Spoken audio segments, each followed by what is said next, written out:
Hallelujah hallelujah, praise the Lord, praise the Lord. धन्यवाद हो परमेश्वर ने हम सबको एक बार और मौका दिया, उसका हजूर में इकट्ठे हुए हैं। आज ये साल का 24 महीने का पहली तारीख है। खुदा का धन्यवाद करें, इस साल का मध्यम तक हमें लेके आया, 24 महीने तक को लेके आए। खुदा का धन्यवाद करिए। पहला महीने से लेके 24 महीने तक उसकी निगरानी हमारे साथ रहा, उसका हजूरी हमारे साथ रहा। इस मुश्किल भरा हुआ समय पर भी उसका चेहरा हमारे ऊपर चमकाते आए। हम परमेश्वर का धन्यवाद करिए, जो परमेश्वर आज तक हमको संभाल कर चलाया, आगे भी हमको चलाए। आइए हम प्रभु का वचन सुनेंगे, उसको पहले प्रार्थना करिए। धन्यवाद धन्यवाद धन्यवाद धन्यवाद धन्यवाद धन्यवाद यीशु राजा, तेरा शुक्र हो, तारीफ। खुदा बाप तेरा शुक्र करते हैं। आज के समय एक 24 महीना तूने हमारे जीवन में दिया, आपका शुक्र करते हैं। आपकी सारी भलाइयों के लिए हम धन्यवाद करते हैं। तू हमारे शख्सी जीवन के लिए भला था, परिवार के लिए भला था, कलिसिया के लिए भला था, हमारा आत्मिक और जिस्मानी हर कामों में खुदा बाप तो हमारे साथ रहा।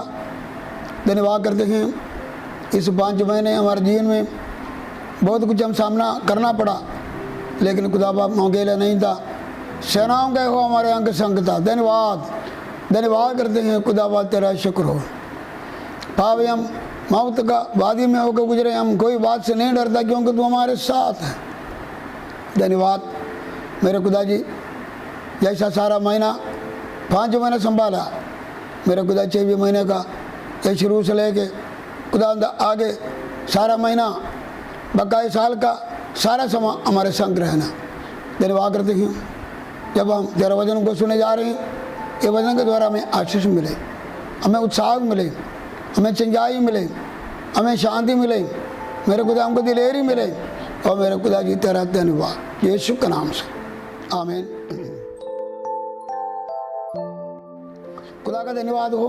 फिर हम खुदा के बागजूरी में आए हैं। पिछले 2 दिन में हम आशीष के वसीले से वचन सुने आसी। उसका पहले हमने ये वचन सुनते आया, अपने आंखों को ऊपर उठाना। अयूब जब अपना दुख का समय, जब सब कुछ गुआच गया, ऐसा समय उसके दोस्त लोग उसको मिलने आ रहे हैं। दूर से उसका दुख भरा हुआ हालात उन्होंने अपना सिर उठा के आँख उठा कर देखा। हम अयूब के बारे में पिछले दिन बहुत कुछ सुना। अयूब का पगला हालत, जैसा परमेश्वर का करा सीधा, बुराई से दूर रहने वाला, निष्कलंक, परमेश्वर डर रखने वाले, उसका जीवन में शैतानी तरफ से परमेश्वर का मंजूरी के साथ आजमाइश आए, सब कुछ खो गया, लेकिन वो अपना भक्ति में परमेश्वर के साथ जो रिश्ता है जुड़े रहे। स्वागरी में हमने ये सुना, परमेश्वर ने सब कुछ उसको वापस दिया, लंबी उम्र भी दिया। हमने तकरीबन 10 बातें अयूब का जीवन से हमने सुनी।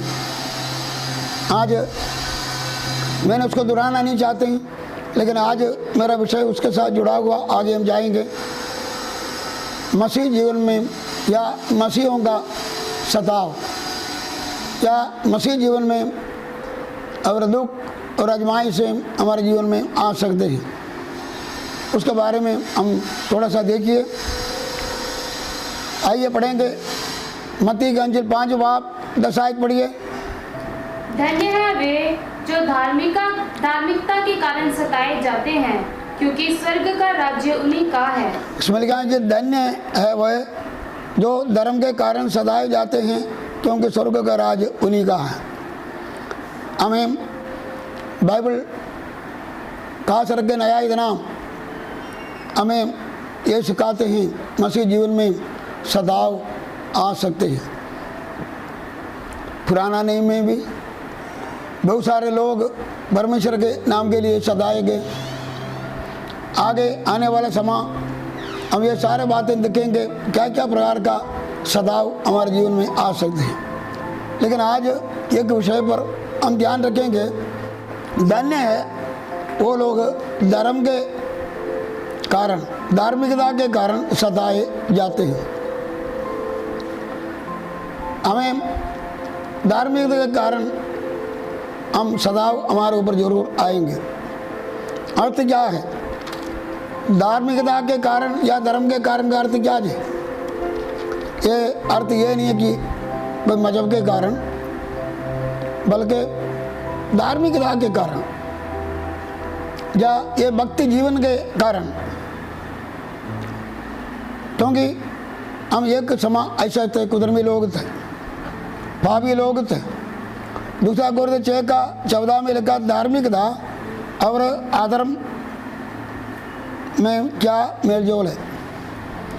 जब एक समय हम अधर्मी लोग थे या कुधर्मी लोग थे, पहला कोरिन्थियों 6:10-11 में लिखा है कि हम अलग अलग प्रकार का अधर्म का काम करते थे, लेकिन मसीह यीशु के नाम से, उसकी आत्मा से हम धर्मी बने, शुद्ध हो गए। अब लिखा है कि हम पवित्र हो गए। जब परमेश्वर ने हमें सब प्रकार का अधर्म से, यीशु के लहू से हम धोए गए और उसके नाम से हम धर्मी गिने गए। ये दुनिया का लोग जब अधर्मी है वो तो हमको सताएंगे जरूर हैं।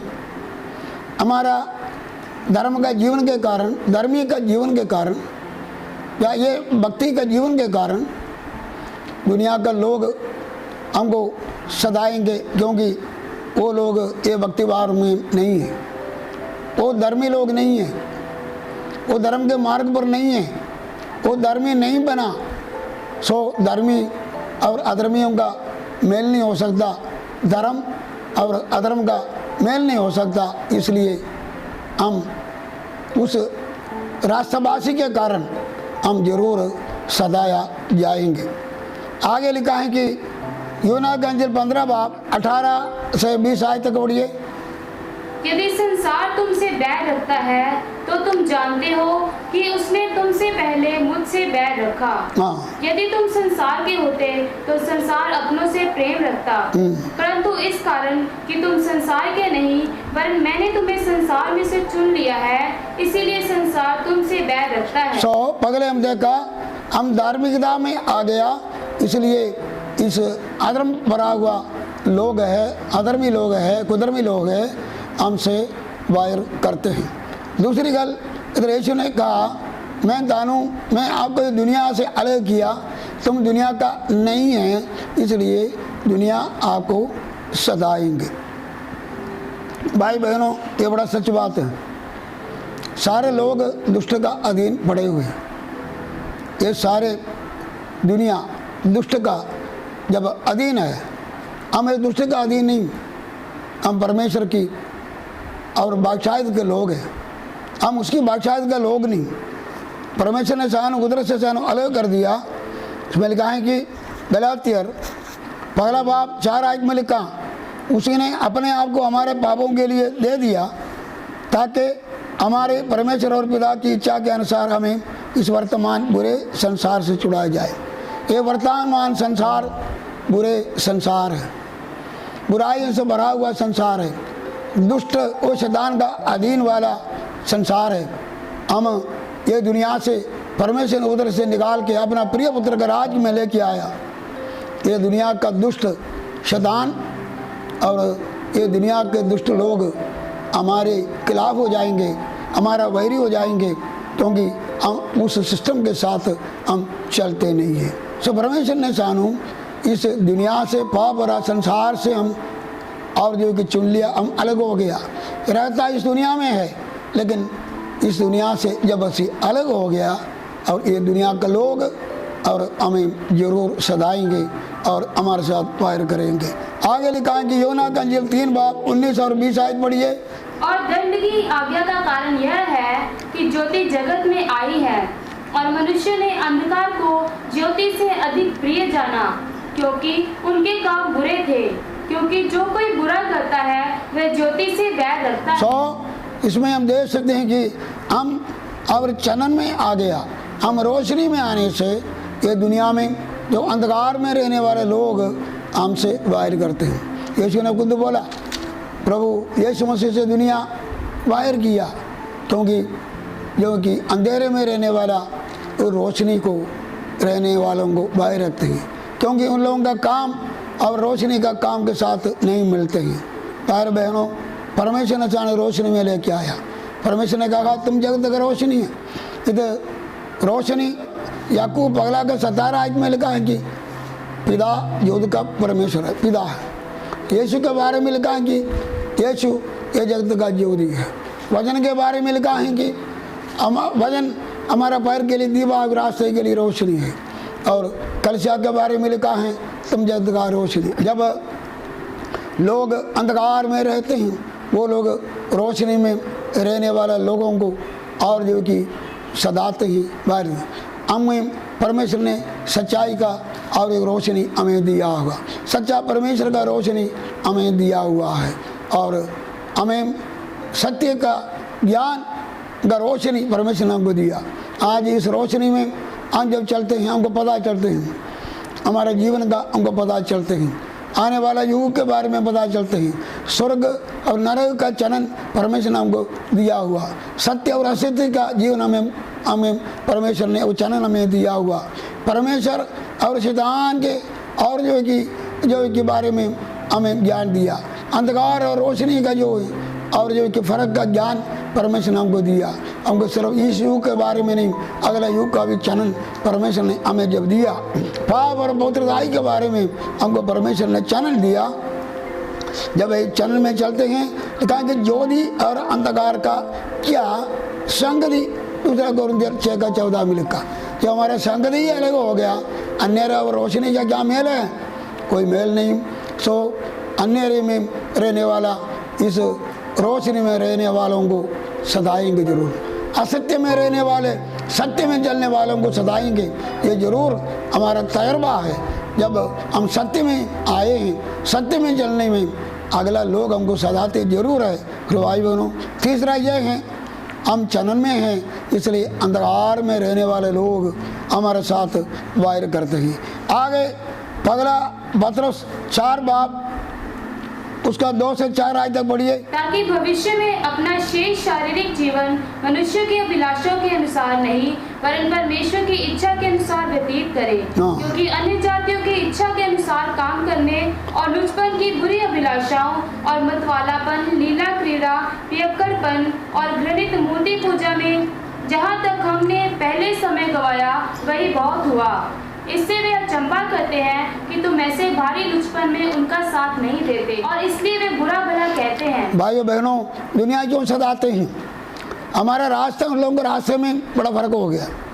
हम उन लोगों का बुरे रास्ते पर चलते नहीं हैं, हम उसके लिए हम और जो कि नहीं मिलाते हैं। उन्हें तो परमेश्वर और हमारा परमेश्वर का फर्क पड़ गया, और उन्हें तो शिक्षा और हमारा परमेश्वर का वचन का शिक्षा अलग है। उन लोगों को आराधना और हमारा आराधना में फ़र्क है। हमारा जो जीवन है उन लोगों के जीवन में बड़ा फ़र्क है, और जो कि हम उन लोगों को चाल चलन में हम नहीं चलते हैं, हम उन लोगों के रवाजों में नहीं चलते हैं, और इसके लिए और लोग हमसे नफरत करते हैं, तुम हमारा और जो कि रास्ते में तुसी नहीं चलते हैं। इस रीति से हमारा सबका जीवन में, हमारा मोहल्ले में, शहरों में, जगह जगह नौकरी स्थान पर रहते हैं, जब उन लोगों का चाल में हम नहीं चलते हैं, वो खुद हमारा निंदा भी करते हैं, हमारा वायर भी करते हैं, हमको कई बार सदाते भी हैं, कई ऐसा भी हमारे लोग गवाही बोलते हैं, समाज से अलग करते हैं। बहुत सारे लोग हमारा किला में एक जगह है, उधर कुछ बहन लोग प्रभु में आए, लेकिन उधर के लोग सारे इकट्ठे हो गए, घरवाला भी उसके खिलाफ हो गया, सबको उधर के धर्म स्थान में इकट्ठे करके, और उन्होंने बहुत वार्निंग दिया, और जो कि मसीह का इनकार करो, तुम्हारा चाल अलग है, और जो कि तुम्हारा परमेश्वर अलग है, तुम्हारा इबादत अलग है, और बहुत उन्होंने सताने लगा और उन्होंने धमकियाँ देने लगा। लेकिन भाई बहनों, उस सच्चाई के लिए खड़े होना बड़ा जरूरी है। उस बहनों ने दिलेर से खड़ा हुआ, बहुत सदाव उन लोगों का आया जरूर है। समा आ गया वो पदी लोग भी परमेश्वर के बीच में आया। उस गांव से बहुत सारे लोग यीशु मसीह को ग्रहण किया।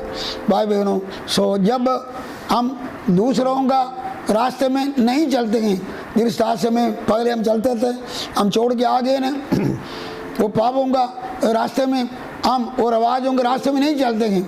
लोग अपने आप को हमको सदाते हैं और जो है कि, लेकिन हम प्रभु के लिए खड़े होना बड़ा जरूरी है। 5वीं गल है, दुनिया क्यों हमको सदाते हैं। पढ़ेंगे मत्ती का इंजील 13 बाब की शायद पढ़िए। पर अपने में जड़ ना रखने के कारण वह थोड़े ही दिन का है, और जब वचन के कारण क्लेश या उपद्रव होता है, वचन के कारण क्लेश या उपद्रव होता है। और भाई बहनों, ये बात जरूर याद रखना, जब हम प्रभु का वचन को कबूल करते हैं, क्लेश जरूर आएंगे, सदाव जरूर आएंगे, हमारे परिवार से सदाव आएंगे। हम सच्चाई के लिए बाहर आते हैं, हम यीशु को कबूल करते हैं, बाप बेटे रूप आकर नाम से बपतिस्मा हम लेते हैं, और दुनिया का और ये पापियों से, पाप वाला चीज़ों से, और जैसे मैंने पहले बोला, और जो कि दुनिया का चाल चलन से, रवाजों से, रीतियों से हम जब अलग होकर परमेश्वर के लिए खड़े होते हैं, लोग हमको सदाएंगे। ये किसके लिए है? वचन के निमित्त है।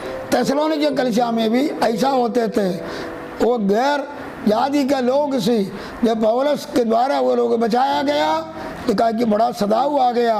पहला थिस्सलुनीके पहला बाब 6 आयत पढ़िए। तुम बड़े क्लेश में पवित्र आत्मा के तुसी बड़े क्लेश में पवित्र आत्मा की आनंद के साथ वचन को मानकर हमारी और प्रभु की सी चाल चलने लगे। हालेलुया। इसलिए कहा है कि थिस्सलुनीके लोग और मूर्ति पूजा को छोड़ के जब परमेश्वर की और इबादत करने आए, जो सच्चाई में आ गए, और लिखा बड़ा क्लेश आ गया, जिस तरह आज हमारा सबका जीवन में आ सकते हैं, परिवार से, अपना कौम से, महल्ले से, बस्तियों से, और जो कि रिश्तेदारों से बहुत उन्हें खिलाफ हो गए। लेकिन वचन को और जो कि जो बड़ा खुशी के साथ उन्होंने ग्रहण कर दिया। हालेलुया। टुकड़ाओं को साग लिया, सो वचन के निमित्त। सो उसमें मत्ती के अंचल में हम बीज बोझने वाला कहानी है, उसमें लिखा है कि पथरीले जमीन पर लिखेगा, बड़ा खुशी के साथ वचन को ग्रहण कर लेते हैं, लेकिन अंदर जाने के जड़ नहीं, सूख जाते हैं। इसका तर्जुमा यीशु ने बोला, जब वचन के निमित्त जब गर्मी आ जाते हैं, पत्थर को गर्मी आ जाते हैं, एक तो सख्त जमीन है और बीज नीचे जा नहीं सकता है, वचन के निमित्त उपद्रव जब आ जाते हैं, बहुत सारे लोग पीछे हट जाते हैं। उतनी देर तक ठीक है, शिफा पाने के लिए ठीक है, थाली बजाने के लिए ठीक है, और आराधना करने के लिए ठीक है, और जो कि फ़ायदा उठाने के लिए ठीक है, लेकिन वचन को गहराई से स्वीकार करके और प्रभु की वचन को मानना, और जो कि और वो बपतिस्मा हो सकता है, तौबा हो सकता है, बपतिस्मा हो सकता है, और भी अलगदायी जीवन हो सकता है कि, और परमेश्वर के लिए एक पक्ष में आना होते हैं और अलग होकर दिखाना होएगा। लेकिन वो समय वचन के निमित्त जब लोग खिलाफ हो जाता, लोग पीछे चले जाते हैं, वो समय याद आ जाते हैं, मेरे परिवार, उसका परिवार याद आते हैं, मजहब याद आते हैं, और भी बहुत सारे बातें याद आते हैं। इस समय अलग होना पड़ेगा, मैं परमेश्वर के पीछे एक पक्ष में होना पड़ेगा, और वो समय वो पुराने अपने जीवन में चले जाते हैं। सो वचन के निमित्त जब उपद्रव आने में एक सही विश्वासी परमेश्वर के लिए खड़े होते हैं, सो वचन के निमित्त भी उपद्रव सदाव आ जाते हैं। पढ़ें जैसे पहला पत्रोस 4 बाब 16 पढ़िए, 7वीं गल पढ़िए। पर यदि मसीही होने के कारण दुख पाए तो लज्जित ना हो, पर इस बात के लिए परमेश्वर की महिमा करे। एक इंसान जब मसीही हो जाते हैं, पर उसके निमित्त दुख जरूर आते हैं। मसीह के नाम से कहा जाता है। मसीह कौन है? Christian. Who is a Christian? One who follows Christ. The disciple of Christ is a Christian. हम उसमें ज़्यादा जाना नहीं चाहते हैं। जो कोई मसीह का ग्रहण कर दिया और जो है कि मसीह के नाम से और जो है कि वो बुलाए जाते हैं, उसका चेला हो गया और उसका जुला अपने ऊपर लेके अधीन होकर प्रभु के मार्ग पर वो चलने लगते हैं, पर उसको दुख और पीड़ावा आएंगे। अगर असी मसीह हो गया। जब से हम मसीह को ग्रहण करते हैं, उसका कुलंकुला असी इकरार करते हैं, उसकी वचन पर असी चलते हैं, भाई बहनों, हम उसका चेला करके दुनिया को हम दिखाते हैं और जो कि और दुनिया में हम प्रकट होते हैं। हमारे जीवन में बहुत सारे दुख आएंगे, क्लेश आएंगे। अगर मसीह होके कोई दुख उठाए तो वो शर्म नहीं करना चाहिए, बल्कि उसका नाम का महिमा हमें देना चाहिए। आज बहुत सारे ऐसे लोग हैं सच्चे मसीह जो उसके चेले बने, उसका नाम से कहला जाते हैं, निडर होकर उसका नाम का गवाही भी देते हैं। भाई बहनों, उसका जीवन में कितने दुख और आजमाइश से परेशानी हमारे देश में है, सदावा है, अलग अलग प्रकार का और जो कि पीड़ावा है उसको जीवन में है, लेकिन फिर भी वो अपने आप को मसीह होकर खड़े होते हैं, क्योंकि वो मसीह होकर दुख उठाते हैं। भाई बहनों, अगर आपका दुख नहीं है, आपके जीवन में सदाव नहीं आया, हम मसीह नहीं, हम मसीह का चेला अभी तक बना नहीं, आप सही और उसका चेला करते नहीं, उसका नाम से कहला। मैं बहुत सारे ऐसे लोग देखे हैं, एक जय मसीह बोलने के लिए शर्म होते हैं। एक जय मसीह गिरजे में आकर जय मसीह बोलेगा, कल्ले कल्ले मिलने में जय मसीह बोलेगा, लेकिन कोई कुलम कुला जगह पर अगर हम उस वक्त जय मसीह प्रेस लॉर्ड बोले तो नहीं बोलूँगा, क्योंकि वो सच्चा मसीह बनाई नहीं है। लेकिन सच्चा मसीह बने तो उसको उसका ना और जो कि सदाव भी आ सकते हैं। आगे और खुदा वाणी में लिखाएंगे पहला पत्रोस 2:19 पढ़िए।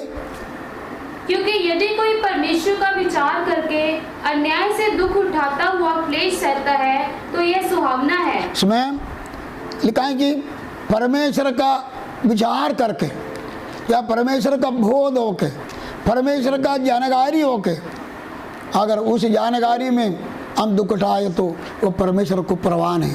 अर्थ क्या जी, इधर दासों के बारे में लिखा, जब इसमें ऊपर की आयत में लिखा कि पत्रस चिट्ठी लिखता हूँ मसीहों के लिए। पत्र चिट्ठी लिखने में वो मसीह लोग सारे गुलाम होते थे, वो समा गुलामी चलते थे, वो विश्वासी लोग गुलाम होते थे, कई और जो कि मालिकों का गुलाम होकर रहते थे। उन्होंने बोला अगर तुम्हारा मालिक मूर्ख भी हो तुम उसका अधीन रहो, क्योंकि परमेश्वर का बोध करके, परमेश्वर का ज्ञान करके है, क्योंकि परमेश्वर आते हैं तुम्हारा अधिकारियों का अधीन रहो, अधीन रहो, तुम अपना सरकार का अधीन रहो, तुम अपना मालिक का अधीन रहो। जरा अधीन रहना वो परमेश्वर का बोध करके है, परमेश्वर का विचार करके है और परमेश्वर का एक भय मानते हुए है, उसका आज्ञाओं का जानकारी से होके हैं। इसलिए लिखा है कि तुम्हारा मालिक जो है अगर मूर्ख भी हो उसका अधीन रहो। कुलसियों में लिखा है, कुलसियों 3:22 से पढ़िए। हे सेवकों, जो शरीर के अनुसार तुम्हारे स्वामी हैं, सब बातों में उनकी आज्ञा का पालन करो, मनुष्यों को प्रसन्न करने वालों के समान दिखाने के लिए नहीं, परंतु मन की सिधाई और परमेश्वर के भय से जो कुछ तुम करते हो तन मन से करो, ये समझकर कि मनुष्य के लिए नहीं परंतु प्रभु के लिए करते हो। हालेलुया। इसमें लिखा है कि जब हम दुनिया में नौकरी भी कर रहे हैं, कोई जहाँ पर नौकरी करते ईमानदारी से करो, खुदा का भय से करो, इंसान के लिए ना करो, ऐसा करो, परमेश्वर के लिए करते हैं, क्योंकि परमेश्वर ने ये हमको और हुक्म दिया और ईमानदारी है, वफादारी है और जो कि सच्चाई है, ये जब दिया और हमारा जहाँ हम काम कर रहे हैं वो सच्चाई लोग नहीं हो सकता, मूर्ख हो सकता कि अधर्मी हो सकता, लेकिन हम धर्म से उधर काम करना है और जो है कि वो सच्चे लोग नहीं होंगे, लेकिन हम अपने सच्चाई से करना है। हम ये नहीं सोचना है मूर्ख है और वो सच्चे लोग नहीं, हम ऐसा करना, हम परमेश्वर का सेवा करते हो। परमेश्वर ऐसा कि यहाँ पर हम आज्ञाकारी से, हम परमेश्वर का बोध करके, परमेश्वर का सच्चाई का बोध और विचार करके जब हम आज्ञाकारी से वो मूर्खों को भी, दुष्ट लोगों का अधीन भी हम ईमानदारी से सेवा करेंगे।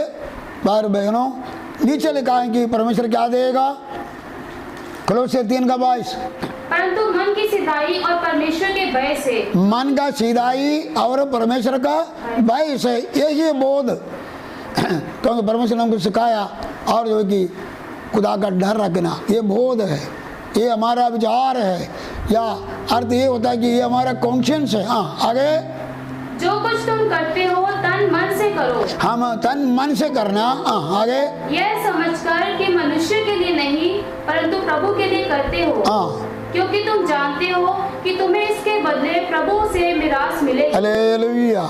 हम पावे उस अधिकारियों का जो कि अधीन हो के हम काम कर रहे हो, उधर से पूरा फल नहीं मिलते हैं, लेकिन परमेश्वर में अपना उसके ईमानदारी का फल हमें दूंगा। सो इसमें लिखा है कि जब मूर्ख लोग हैं, हमारा चलाने वाले लोग, और हो सकता है कि और जो कि कठिन लोग भी है, और बहुत ज़्यादा सख्ती करने वाला भी हो सकता है, लेकिन लिखा है कि तुम परमेश्वर का विचार करके उसका अधीन रखो। अर्थ यह है तुम उधर भी सदाई भी जा सकते हैं परमेश्वर का बोध करके। एक सच्चाई के कादर हमारा नौकरी करने वाले जो आप भी सदा सकते हैं, लेकिन परमेश्वर बोलते हैं कि तुम मेरा बोध करके और जो कि तुम अपना जमीर करके और तुसी मेरे लिए सेवा करते इस तरह करो, वो प्रतिफल नहीं दे तो मैं आपको प्रतिफल दूंगा।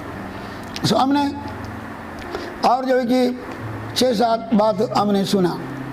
हम परमेश्वर के नाम के लिए सदाए जाते हैं, क्योंकि हम धार्मिक लोग हैं। हम धन्य वो लोग हैं जरा धार्मिकता के कारण सदाया जाते हैं। हम इसलिए सदाए जाते हैं, हम दुनिया का नहीं, दुनिया से परमेश्वर ने अलग कर दिया। हम इसलिए सदाए जाते हैं क्योंकि हम अंधेरे में नहीं, हम रोशनी में है, इसलिए इस अंधकार के लोग हमको सदाते हैं। हम उन लोगों का जैसा चलते नहीं, इसलिए लोग हमारे खिलाफ है, क्योंकि हमारा चलना भी एक अलग है। वचन को मानने से और जो कि सदाव आ जाते हैं, दूसरे लोग हमको सदाते हैं। और अगली गल ये है, हम एक मसीह होने से ये दुनिया हमको सदाएंगे। 8वीं गल हम पढ़ा, परमेश्वर का बोध या विचार करके हम परमेश्वर का नाम के लिए खड़े होते हैं। जगह हम नौकरी कारोबार करते हैं, लोग हमको सदाए तो भी हम ईमानदारी से परमेश्वर का सेवा करके सोच करना, परमेश्वर हमको प्रतिफल देगा। लेकिन आखिरी गल, हम ऐसा नहीं दुख उठाना हमारा बुरे कामों के वसीले से। पगला पत्रोस 4:15 पढ़िए। हत्यारा या चोर या कुकर्मी होने या पराये काम में हाथ डालने के कारण दुख ना पाए, पर यदि मसीही होने के कारण दुख पाए तो लज्जित ना हो, पर इस बात के लिए परमेश्वर की महिमा करें। आमीन, हालेलुया। लेकिन एक बात जरूर याद रखो, हम परमेश्वर के नाम के निमित्त दुख उठाना है, मसीह होकर दुख उठाना है, चैनल में चल के हम दुख उठाना है। ये दुनिया का लोगों से और एक व्यत्यस्त होके हम परमेश्वर के नाम के लिए दुख उठाना, परमेश्वर हमें प्रतिफल देगा। लेकिन हम और कादली होके, चोर होके, व्यभिचार करने वाला होके और हम कुदरम करने वाला होके और जो कि एक मसीह दुख उठाए तो उसको परमेश्वर की तरफ से कोई फल नहीं मिलेगा। लेकिन हम अगले आयत में अब 5 जगह 10 मत्तियाँ पढ़ कर देख क्या, धन्य लोग हैं धर्म के कारण सदाए जाते हैं, वो खुदा का राज उन्नदा है। भाई बहनों, हमको प्रतिफल मिलेगा। हम परमेश्वर का नाम के लिए दुख उठाए तो हमें प्रतिफल मिलेगा। हम बहुत सारे दुख उठा के खुदा के राज में जाना, जैसा अय्यूब ने इतना बड़ा दुख उठाया, हम भी हमारे मसीह जीवन में दुख और आजमाइश आने में हम उसको उठाइए। तो यीशु ने बोला, और कोई मेरे पीछे आए, अपना शरीर उठा के मेरे पीछे ना आए तो और वो मेरा चेला बन नहीं सकता। जब असी दुख उठाएंगे, खुदा प्रतिफल भी देगा, उसके और जो कि इनाम भी हमको देगा। आइए हम प्रार्थना करेंगे। Hallelujah, hallelujah. खुदा बाप तेरा शुक्र करते हैं, आज के समा तूने हमें दिया, हमें और मसीह जीवन में दुख उठाने के बारे में देखा। हमें अलग अलग प्रकार का मेरे खुदा दुख हमारे जीवन में आ सकते हैं, लेकिन जब हम नाड़े नाम के लिए, धर्म के लिए खुदा मसीह होके अब जब ऐसे दुख उठाते हैं, मेरे खुदा से मुबारक है। मेरे खुदा जी, स्वर्ग में हमारा फल बहुत है, स्वर्ग का राज हमारा है। आज ये समा तेरे नाम के लिए जहाँ जहाँ कोई मसीह के नाम के लिए उसका वचन के निमित्त उसके राज के निमित्त ये मेरे खुदा जी युद्ध को उठाते हैं। तुम उन्हें ऐसा सामर्थ्य देना वो आपका थेसलोनिका कलीसिया जैसा खुदा बाप वचन के सदाओं के बीच में भी वो वचन को ग्रहण किया। ये मेरे खुदा जी इसी तरह वो भी आखिरी दम तक अच्छे जीवन पर बीजा हुआ और जो कि बोया हुआ बीज 30-60 और 100 फल दिया। इसी तरह खुदा का जीवन खुदा बाप फलदार हो सके। मेरे खुदा जी तेरा धन्यवाद, सबको तुम ये बख्शो। अंत का समा हमें भी आपका नाम के लिए दुख उठाने के लिए सबको सामर्थ्य देना। धन्यवाद यीशु के नाम से। हमारा खुदा यीशु मसीह अनुग्रह, खुदा बाप के प्रभु की संगति हम सबके साथ भी सारे संतों के साथ आज से कभी होते रहेंगे। आमीन। जय मसीह जी। कल हम लगातार खुदा के वचन को हम देखेंगे, सदाव के बारे में, मसीह में होकर दुख उठाने के बारे में, इसका फल के बारे में हम आने वाला समय लगातार और सुनते आएंगे। और ये नया महीना परमेश्वर ने हम सबको दिया, परमेश्वर सबको सुरक्षित रखें, कारोबार दें, प्रभु में बने रहें, आशीर्वाद दें। जय मसीह।